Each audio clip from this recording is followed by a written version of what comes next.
এবং একসাথে খাদ্যের যে উপকরণ আমাদের যাতে পুষ্টি লাভ করা যায়। বেলারানী গ্রুপ অফ ইনস্টিটিউশনের নার্সিং কলেজে আমাদের নিউট্রিশন ডেমনস্ট্রেশন প্রোগ্রামটি অনুষ্ঠিত হচ্ছে। এখানে আমাদের স্টুডেন্টরা বিভিন্ন রকমের ডায়েট প্রিপারেশন করেছে, রোগীদের নিয়ম প্রয়োজন অনুযায়ী বিভিন্ন রকম ডায়েট তৈরি করেছে এবং সেগুলি ডেমনস্ট্রেশন দেওয়া হচ্ছে। তাদের গুণাগুণ, তাদের পুষ্টি, এগুলো সবাইকে দেখানো হচ্ছে, জানানো হচ্ছে, বোঝানো হচ্ছে। এবং আমরা প্রত্যেকটি স্টলে রোগীদের জন্য কী ধরনের খাবার তৈরি করা যেতে পারে, কতটা তাদের কোন কাজে লাগবে, কোন রোগের জন্য কী ধরনের পথ্য তাদের দেওয়া যেতে পারে, সেইগুলো সম্বন্ধে তারা সবাইকে ডিটেলসে জানা। আজকে আমাদের মেথড আছে, কুকিংয়ের মেথড আছে বয়লিং। তো বয়লিং হচ্ছে আমরা যখন 100 ডিগ্রি সেলসিয়াসে যখন খাবারকে ফোটাই এবং খাবার নরম হয়ে যায় এবং সেদ্ধ হওয়ার পর সেটাকে ভক্ষণযোগ্য বানানোটাকে বলে বয়লিং মেথড। তো বয়লিং মেথডে আজকে আমাদের আছে ভাত আছে, ডাল আছে, খিচুড়ি আছে, ছানা আছে, স্কিমড মিল্ক আছে, ছানার জল আছে আর স্যালাড আছে। গুড আফটারনুন সবাইকে। আজকে নিউট্রিশন প্রোগ্রামে আমাদের টপিক সটেইং পদ্ধতি। সটেইংয়ে আজকে আমাদের ডিশ পনির ভুর্জি আর সটেড মাশরুম। পনির ভুর্জি একটি জনপ্রিয় উত্তর ভারতীয় ডিশ যা আমরা গর্ভবতী মহিলা, শিশু, নিরামিষভোজী এবং অ্যানিমিয়া রোগীদের জন্য সাজেস্ট করতে পারি। সেরকমই সটেড মাশরুম আমরা ডায়াবেটিক রোগী, হৃদরোগী, অস্টিওপোরোসিস ও অ্যাথলিটদেরকে সাহায্য করে। পনির ভুর্জি আমরা কিছু পেশেন্টকে দিতে পারি না, কিছু বাউন্ডারিজ আমাদেরকে এক্ষেত্রে মেনটেন করে চলতে হয়।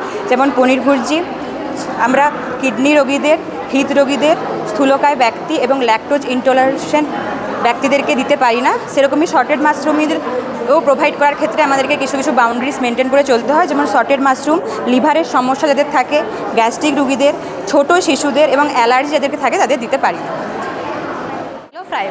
শ্যালো ফ্রাই হলো এমন একটি রান্নার পদ্ধতি যেখানে খাবারের অর্ধেক পরিমাণ অংশ ডুবে থাকে এমনভাবে ভাজা হয় যা প্যান ফ্রাইং নামেও পরিচিত। এই পদ্ধতিতে খাবার বাইরে থেকে মুচমুচে থাকে এবং ভেতর থেকে নরম থাকে। এতে ডিপ ফ্রাইংয়ের তুলনায় তেল কম লাগে, তবে তেল যেন বেশি শুষে না নেয় সেজন্য প্রথমে তেল গরম করে নিতে হয়, তারপরে খাবার দিয়ে ভাজা হয়। শ্যালো ফ্রাইয়ের হচ্ছে সুবিধা ও অসুবিধা। শ্যালো ফ্রাই প্রথমে হচ্ছে সুবিধা, তেল কম লাগে, ডিপ ফ্রাইয়ের তুলনায় তেল কম লাগে, সহজ ও দ্রুত রান্না, কম সময়ে খাবার রান্না করা যায়। তারপর হচ্ছে স্বাস্থ্যকর, অতিরিক্ত তেল ব্যবহার না করে এই খাবারটি স্বাস্থ্যসম্মত। অসুবিধা, অতিরিক্ত সময় সাপেক্ষ, খাবার সমানভাবে ভাজার জন্য অতিরিক্ত সময় লাগে, পুড়ে যাওয়ার সম্ভাবনা, তেলের পরিমাণ কম থাকার জন্য খাবার পুড়ে যেতে পারে। দেন হচ্ছে পুষ্টি নষ্ট হয়ে যায়, উচ্চ চাপে ভাজার কারণে এই খাবারের পুষ্টি অনেক সময় নষ্ট হয়ে যায়। ভেজিটেবল পাউডার পুষ্টিগুণ, carbohydrate, protein, fat, calcium, iron, calorie. আমাদের শ্যালো ফ্রাইয়ের মধ্যে হচ্ছে আমরা দুটো রান্না রেডি করেছি, একটা হচ্ছে ভেজ পরোটা, একটা হচ্ছে ভেজ অমলেট। ভেজ পরোটা হচ্ছে আস্তে আস্তে ফুটিয়ে সেদ্ধ করা হয় যাতে খাবারে তরলের তাপমাত্রা ফুটন্ত অবস্থার ঠিক নিচে প্রায় 85 ডিগ্রি থেকে 95 ডিগ্রি সেন্টিগ্রেডের নিচে থাকে, যাতে খাবার ভেতর পর্যন্ত নরম হয় এবং স্বাদ ও পুষ্টিগুণ বজায় থাকে। আজকে আমাদের সিমারিংয়ের খাবারের আইটেম হচ্ছে sir chicken stew and payesh. Chicken stew যাদের খাওয়া উচিত, অপারেশন পরবর্তী যদি কোনো রোগী থেকে থাকে তার ক্ষেত্রে আমরা চিকেন স্টু দিতে পারি। এর ক্ষেত্রে আমাদের কোষের ডেভেলপে সাহায্য করে। স্যার অপুষ্টিকর বা ম্যালনিউট্রিশন রোগী, এটা প্রোটিন ও ভিটামিনের ঘাটতি কমায়। সর্দি, জ্বর বা ইনফ্লুয়েঞ্জা রোগী, চিকেন স্টুয়ের আমাদের যে উষ্ণ ঝোলটা সেটা আমাদের শ্বাসকষ্ট কমাতে সাহায্য করে। গ্যাস্ট্রিক বা আলসার রোগী, আমাদের যদি কোনো গ্যাসের কোনো প্রবলেম থেকে থাকে সেটা আমাদের চিকেন স্টু অনেকটা কমায়। অ্যানিমিয়া বা রক্ত স্বল্পতা রোগী, চিকেন স্টুয়ের মধ্যে অধিক পরিমাণে আয়রন থেকে থাকে যেটা আমাদের রক্ত স্বল্পতা কমাতে সাহায্য করে। দুর্বল রোগ প্রতিরোধক ক্ষমতা সম্পন্ন রোগী যেমন ক্যান্সার, স্যার ক্যান্সার থেরাপির পর যাদেরকে কন্টিনিউয়াস ক্যান্সার থেরাপির ডোজ দেওয়া হয়ে থাকে তাদের ক্ষেত্রে এই চিকেন স্টুটা অনেক বেশি কার্যকর। স্যার চিকেন স্টু অনেকের যেরকম খাওয়া উচিত সেরকম অনেক পেশেন্টের খাওয়াও চলবে না। যেমন স্যার উচ্চ রক্তচাপযুক্ত রোগী, স্যার যদি চিকেন স্টুয়ের মধ্যে আমরা অতিরিক্ত পরিমাণে লবণ দিয়ে ফেলি তাহলে সেক্ষেত্রে আমাদের রক্তচাপ বেড়ে যেতে পারে, তাই তার ক্ষেত্রে আমরা উচ্চ রক্তচাপ রোগীর ক্ষেত্রে আমরা তাকে চিকেন স্টু দেবো না। কিডনি রোগী, সে যাদের কিডনির ফেলিওর প্রবলেম থাকে তাদের ক্ষেত্রে আমরা চিকেন স্টু এড়িয়ে যেতে পারি। হৃদরোগী বা উচ্চ কোলেস্টেরল রোগী, স্যার যদি কারোর কোনো হার্টের প্রবলেম থেকে থাকে সেক্ষেত্রে আমাদের চিকেন স্টুয়ের মধ্যে যেহেতু প্রোটিন ও ভিটামিনের পরিমাণটা অনেকটাই বেশি থাকে, তাহলে সেক্ষেত্রে আমরা হৃদরোগীকে চিকেন স্টুটা না দেওয়াটাই ভালো। স্যার গাউট রোগী হচ্ছে যদি কারোর গাঁটে ব্যথা বাতে ব্যথা থেকে থাকে সেক্ষেত্রে তার প্রোটিন যেহেতু অতিরিক্ত পরিমাণে প্রোটিন থেকে থাকে চিকেনের মধ্যে, তাই তার ক্ষেত্রে আমরা এড়িয়ে যাওয়া উচিত। স্যার দেন আমাদের সেকেন্ড আইটেম হচ্ছে পায়েসের অনেক রোগীদেরই খাওয়া উচিত, যেমন হচ্ছে অপুষ্টিকর বা কম ওজনের রোগী, গর্ভবতী নারী, স্তন্যদানকারী মা। গর্ভবতী নারী হচ্ছে প্রচুর পরিমাণে ক্যালসিয়াম, প্রোটিন এবং ফসফরাসের প্রয়োজন হয়ে থাকে, যেটা আমাদের চিকেন স্টুর মধ্যে অনেকটা পরিমাণেই বেশি থাকে। শিশু ও প্রাপ্তবয়স্কদের জন্য আদর্শ। চিকেন স্টুটা যেহেতু আমাদের অনেক সেদ্ধ হয় এবং নরমে আমাদের চিকেন স্টুটা যখন আমরা সিমারিংয়ের সাহায্যে রান্না করি সেটা যেহেতু অনেক সহজেই নরম হয়ে যায়, এই জন্য এটা শিশু ও প্রাপ্তবয়স্কদের জন্য অনেকটাই সাহায্য করে। রেখে সুস্থ থাকি, ঝাল তেল নয় সীমার চাই, রোগী হাসবে নিশ্চিন্তে তাই, সীমার দিয়ে রান্না হোক, রোগ থেকে মুক্তি সুখের হোক। ভাজাভুজি নয় আর ভাই, সীমার রান্নায় স্বাস্থ্য পাই, কম আছে বেশি পুষ্টি, এটাই সীমারিংয়ের আসল কৃষ্টি। ধীরে চলো রান্নায়, এগিয়ে চলো সুস্থতায়, ফ্লেভার যখন দরকার বেশি, সীমার ছাড়া রেসিপি কিসের, সীমার করুন সুস্থ থাকুন, চর্বি আর ঝামেলা ভুলুন।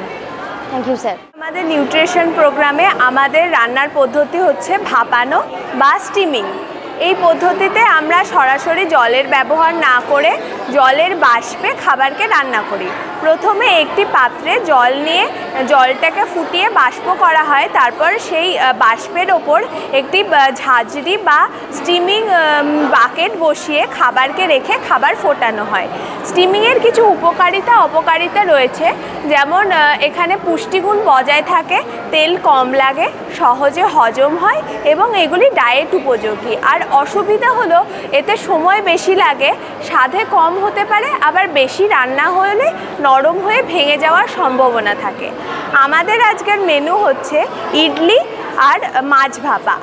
ইডলির কিছু উপকারিতা অপকারিতা রয়েছে, যেমন এখানে পুষ্টি ও শক্তি সরবরাহ করে ইডলি, কোষ্ঠকাঠিন্য প্রতিরোধে সাহায্য করে, সহজে হজম হয়। আর অপকারিতা, এটি বেশি খেলে ওজন বাড়তে পারে, রক্তে শর্করার পরিমাণ বৃদ্ধি পেতে পারে।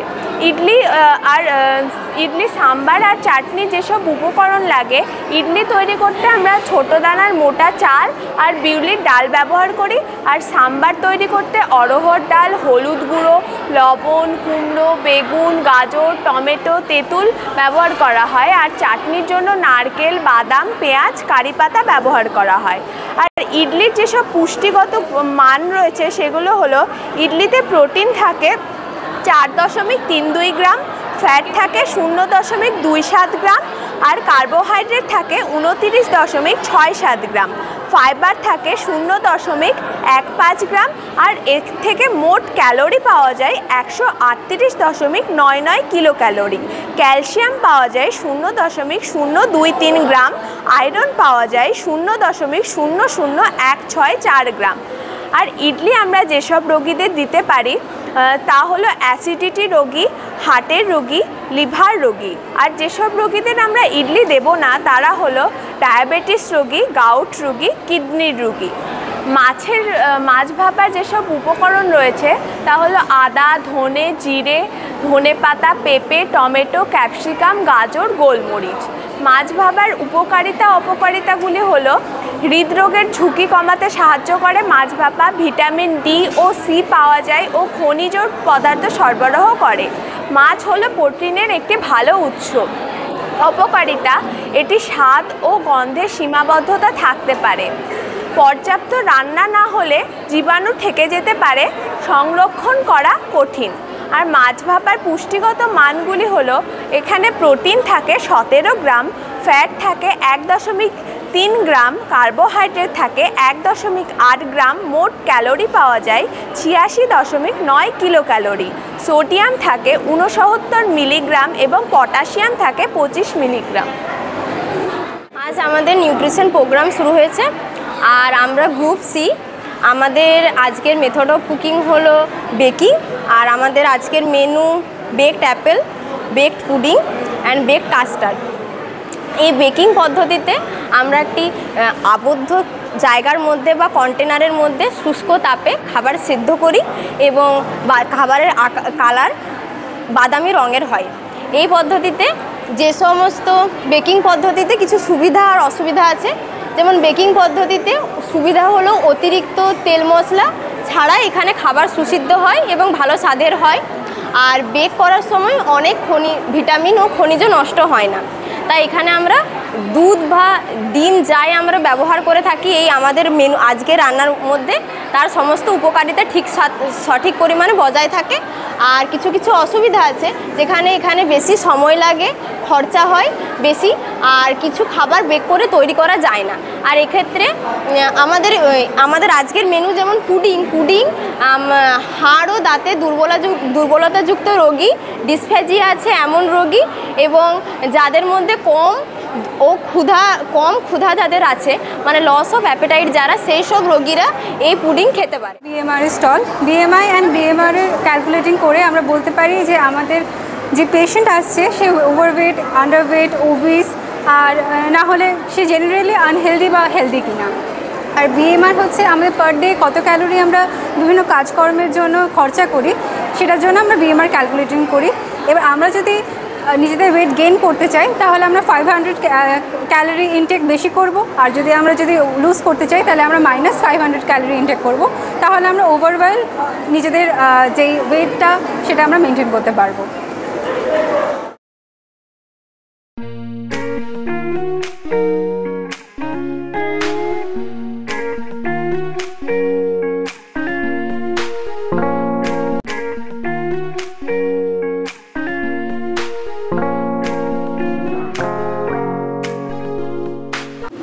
আজ আমাদের নার্সিংয়ের BSc ফার্স্ট সেমিস্টারের মেয়েরা তাদের নিউট্রিশনের প্রোগ্রাম অনুযায়ী আজ খাবার দাবার রান্না করেছে। তাদের মেন থিম যেটা আওয়ার ফুড আওয়ার মেডিসিন, এই থিমের উপরে নির্ভর করে আমাদের 6টি গ্রুপ, এই 6টি গ্রুপ বিভিন্ন রকমের পদ রান্না করেছে।